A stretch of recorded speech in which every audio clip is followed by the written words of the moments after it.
Welcome to Faith in 5, a weekly video devotional designed to discuss practical spiritual concepts in 5 minutes or less. I'm your host, Mark Vandellen.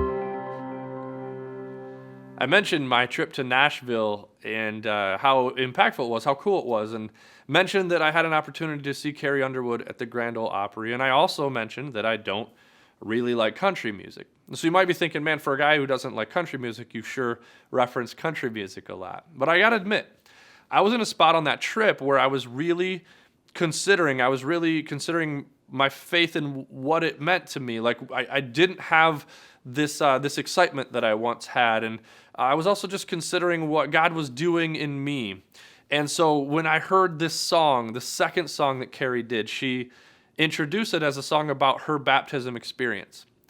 And the song is called Something in the Water. And she talks about how after she was baptized, when she came out of the water, she felt stronger. She felt more alive. And she felt changed, right? There must be something in the water.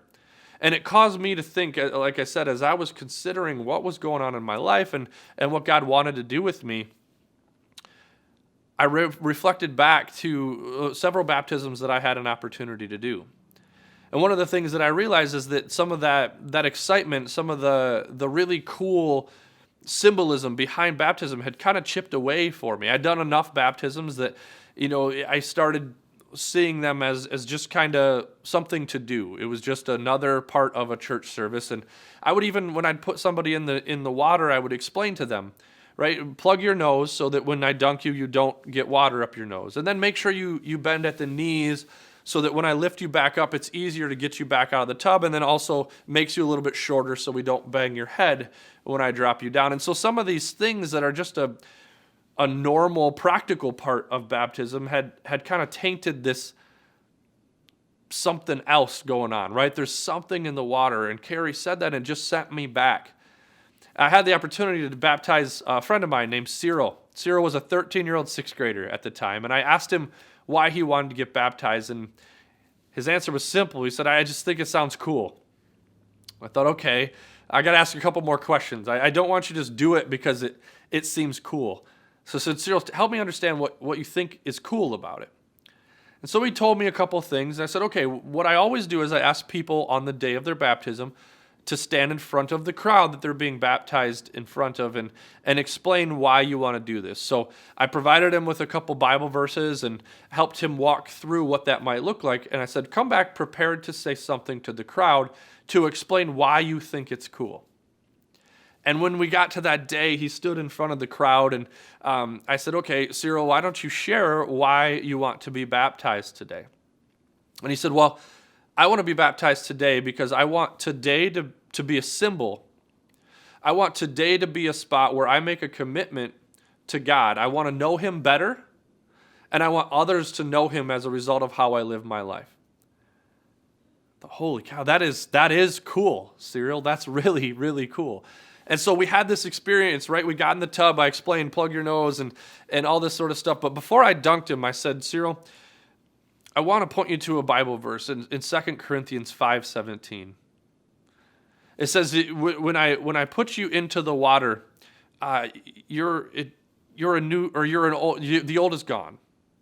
Right? So I want you to feel that when you go into the water, the old is washing away. You are going in one person and you come out another. The Bible verse goes on to say, when the old is gone, the new has come. You have started a new life.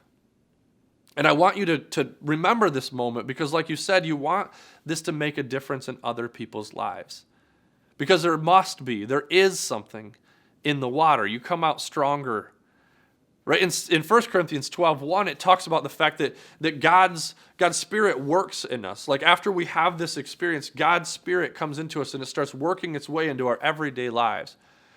Right? There's something in the water that makes us more aware. It's like if you buy a new car, right? You research it, you look at things, and nobody else has it. And the moment you buy it, it's everywhere.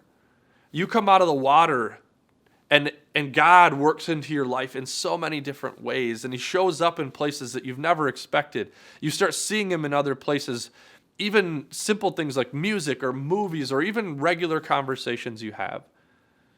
It's almost like a virus. You go into the water and you catch something, and you come out and you start to show symptoms. right? You're stronger, you're changed because there must be something in the water. And so if you have made this choice to to follow Jesus, but haven't been baptized, I encourage you to consider contacting somebody, finding a pastor, finding somebody that will help you with this experience, because it's a marker. It's a day that says, you know what, I want the old to for sure be gone. I want to experience that, and I want to come out a new creation so that I can have everything in my life, have God be worked into everything in my life. And if you have been baptized, that 1 Corinthians 12 verse that I mentioned, right after that it says, remember who you were before you knew God. So if you have been baptized, reflect back there, right? There's two sides of this pool, of the baptism pool, who you are before and who you are after. And I want you to reflect back and know that moment in time, that changed you. And if you're anything like me, where you're kind of, some of the cool has been chipped off of it, reflect back and know that there is something in that water. You're changed, you're stronger, and God is worked into everything. Thanks for tuning in. If you want to follow us each week, click here to subscribe. And if you want to take it a little bit further, click here for discussion materials.